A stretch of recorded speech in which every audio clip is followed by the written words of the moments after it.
கோவை மாவட்டம் பொள்ளாச்சி அடுத்த சேத்துமடை பகுதியிலிருந்து 50க்கும் மேற்பட்ட பயணிகளை ஏற்றிக்கொண்டு தனியார் பேருந்து ஒன்று சென்று கொண்டிருந்தது. அப்போது ஊத்துக்குளி ரயில்வே மேம்பாலத்தில் பேருந்து வந்தபோது எதிர்பாராத விதமாக பாலத்தின் மீது மோதியது. இதில் மாணவிகள் தரணி பிரியா, மும்தாஜ் ஆகியோர் உயிரிழந்தனர். விருதுநகரில் நடைபெற்ற போதைப்பொருள் ஒழிப்பு விழிப்புணர்வு பேரணியில் 300க்கும் மேற்பட்ட பள்ளி மாணவ மாணவிகள் பங்கேற்றனர். விருதுநகர் தேசப்பந்து மைதானத்தில் தொடங்கிய இந்த பேரணியை மாவட்ட துணை காவல் கண்காணிப்பாளர் மாடசாமி கொடியசைத்து தொடங்கி வைத்தார். இதில் போதைப்பொருள் மற்றும் புகையிலை பழக்கம் உடல்நலத்துக்கு கேடு விளைவிக்கும் போன்ற வாசகங்களை கொண்ட பதாகைகளை மாணவர்கள் ஏந்திச் சென்றனர். கரூரிலும் மாவட்ட கலால்துறை சார்பில் போதைப்பொருள் ஒழிப்பு விழிப்புணர்வு பேரணி நடைபெற்றது. மாவட்ட ஆட்சியர் அலுவலகம் முன்பு தொடங்கிய இந்த பேரணியை ஆட்சியர் கார்கலா உஷா கொடியசைத்து தொடங்கி வைத்தார்.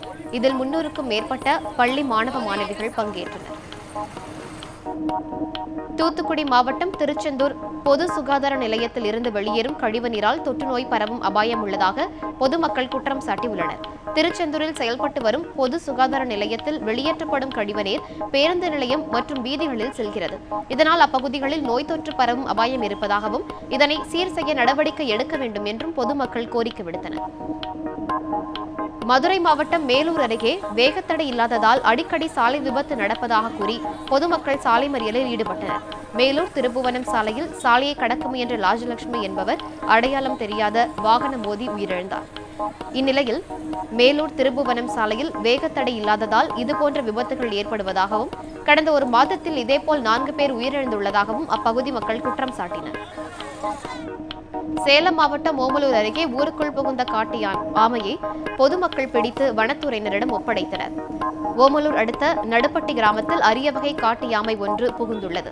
இதை பார்த்த அப்பகுதி மக்கள் அதை பிடித்து வனத்துறையினரிடம் ஒப்படைத்தனர். வனப்பகுதிகளில் உள்ள பாறைகள் வெடிவைத்து தகர்க்கப்படுவதால் ஆமைகள் தங்களின் இருப்பிடத்தை விட்டு இடம்பெயர்வதாக பொதுமக்கள் குற்றம் சாட்டினர்.